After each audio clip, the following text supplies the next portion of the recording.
250 कोटी रुपये आचोळ्याच्या multi speciality हॉस्पिटलसाठी अध्यक्ष महोदय शासनाने महानगरपालिकेला दिलं। मैडम ने उसमें कहा कि 250 करोड़ शासन ने निधि दी है, तो यह सरासर झूठ है।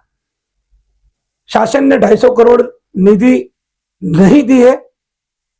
शासन ने अब तक 40 से 50 करोड़ की निधि ही महानगर पालिका को आचोले मल्टी स्पेशलिटी हॉस्पिटल के लिए दी थी। दोस्तों नमस्कार। दोस्तों इस वक्त वसई नालासोपारा के विधायक लगातार विधानसभा में बड़े मुद्दे उठा रहे हैं। एक बहुत ही अच्छी पहल कही जा सकती है कि विधायक अपने क्षेत्र के मुद्दे उठाए, लेकिन अगर उन मुद्दों में विधायक द्वारा गलत जानकारी दी जाए तो वो भी कहीं ना कहीं गलत है। ये हम क्यों कह रहे हैं, तो ये हम इसलिए कह रहे हैं, कल वसई विधायक श्रीमती स्नेहा दुबे पंडित ने लेट नाइट विधानसभा की चल रही कार्यवाही में हिस्सा लेकर 8.5 मिनट लंबा एक बहुत ही शानदार उन्होंने एक स्पीच दिया। उसमें उन्होंने 4 से 5 मुद्दे वसई विरार के उसका जिक्र किया, भ्रष्टाचार का जिक्र किया। तो उसी में हमने कुछ ऐसी चीज जानकारी जुटाई है कि हमें लगा कि आपके सामने लाना चाहिए। तो उन्होंने कई मुद्दों की बात कही, जिसमें उन्होंने भावखल की बात कही, उन्होंने नगर परिषद की जो स्कूल है महानगर पालिका में हस्तांतरण करने की बात कही, ब्रिज की बात कही, और इसी में एक सबसे अहम आचोले मल्टी स्पेशलिटी हॉस्पिटल का जिक्र किया, पानी का भी जिक्र किया, कोलसापाड़ा जो डैम है उसका।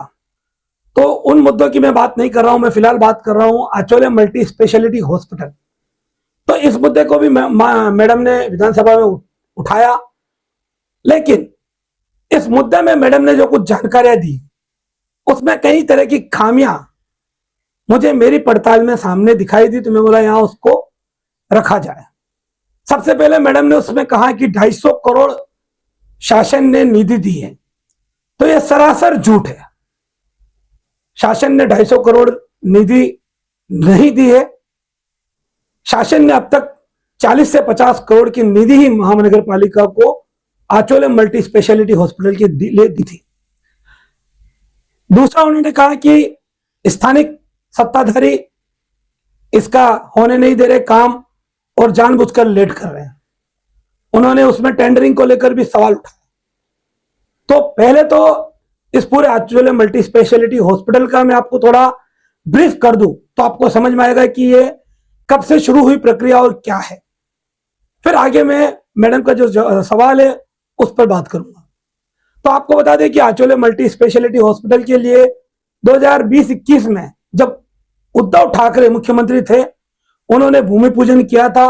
वसई एवर शाइन में जो जमीन है जहां पर ट्रैफिक पुलिस का अपना गोडाउन है, वहां पर आज भी वहां शिलालेख लगा हुआ है।